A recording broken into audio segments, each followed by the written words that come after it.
Introduction. People do not cut us. Yeah, you're right. Even we are free to roam and do what we like. No one comes to hunt for us for our skin and hairs. How is this possible? Well, we live in a sanctuary. Want to learn more about it? Just join us in this lesson. Objectives. At the end of this lesson, you'll be able to list the various protected areas meant for the conservation of plants and animals. Describe wildlife sanctuary, national park, and biosphere reserve. Friends, a great variety of plants and animals exists on Earth. They are essential for the well-being and survival of the mankind. But a major threat to survival of these organisms is deforestation. Deforestation is clearing of forests and using that land for other purposes. Some natural causes of deforestation are forest fires and severe droughts. Man-made causes of deforestation include cutting of forest trees for the purposes like procuring land for cultivation, building houses and factories, making furniture, or using wood as fuel, etc. You have already studied about the deforestation and its various causes. Now let us discuss some of its consequences. Droughts. Plants need carbon dioxide for photosynthesis. Fewer trees would mean that less carbon dioxide would be used up, resulting in its increased amount in the atmosphere. This will lead to global warming as carbon dioxide traps the heat rays reflected by the Earth. The increase in the temperature on the Earth disturbs the water cycle and may reduce rainfall. This could cause droughts. Soil erosion. Fewer trees result in more soil erosion. Removal of the top layers of the soil exposes the lower hard and rocky layers. This layer of soil has less humus and is less fertile. Gradually, the fertile land gets converted into deserts. It is called desertification. Floods. Deforestation also leads to a decrease in the water-holding capacity of the soil. The movement of water from the soil surface into the ground is reduced, resulting in floods. Animals' life gets affected.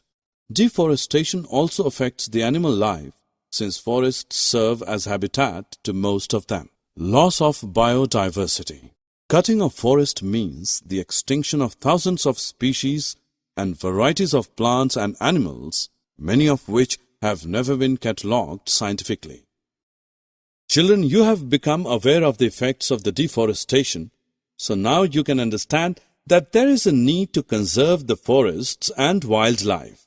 Moreover, plants and animals are needed for the sustained development of the earth.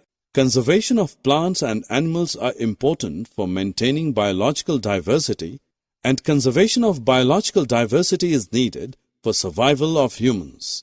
You would be eager to know as why these areas are so important. Well, plantation, cultivation, grazing, hunting and poaching are prohibited in these areas. We will now learn about the protected areas for plants and animals. Let us begin with sanctuary. The areas where animals are protected from any disturbance to them and their habitat is called sanctuary. Thus, you can understand that the wildlife sanctuaries provide protection and suitable living conditions to wild animals. You must have visited the zoo in your city. Zoos are the places where animals receive protection. Can you differentiate between a zoo and a sanctuary? Well, in zoo animals live in artificial setting, whereas sanctuary serves as a natural habitat to the animals, which make animals more comfortable there. This is the Satpura National Park. Can you think what a national park is?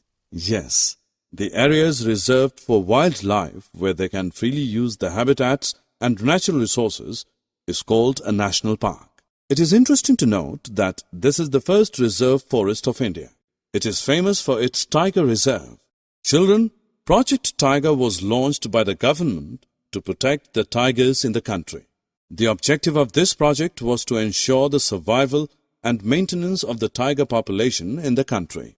Apart from the Satpura National Park, Corbett, Kaziranga, Kanha and Ranthambore are the other national parks made for the conservation of animals. Let us now look at a biosphere reserve. Large areas of protected land for conservation of wildlife, plant and animal resources and traditional life of the tribals living in the area are called biosphere reserves. These help to maintain the biodiversity and culture of an area. Do you know a biosphere reserve may also contain other protected areas in it? Yes, let me tell you an example. The Pachmari Biosphere Reserve consists of one national park named Satpura and two wildlife sanctuaries named Bori and Panchmari. Summary. Let us summarize what we have learned. Deforestation is cutting of forest trees on large scale.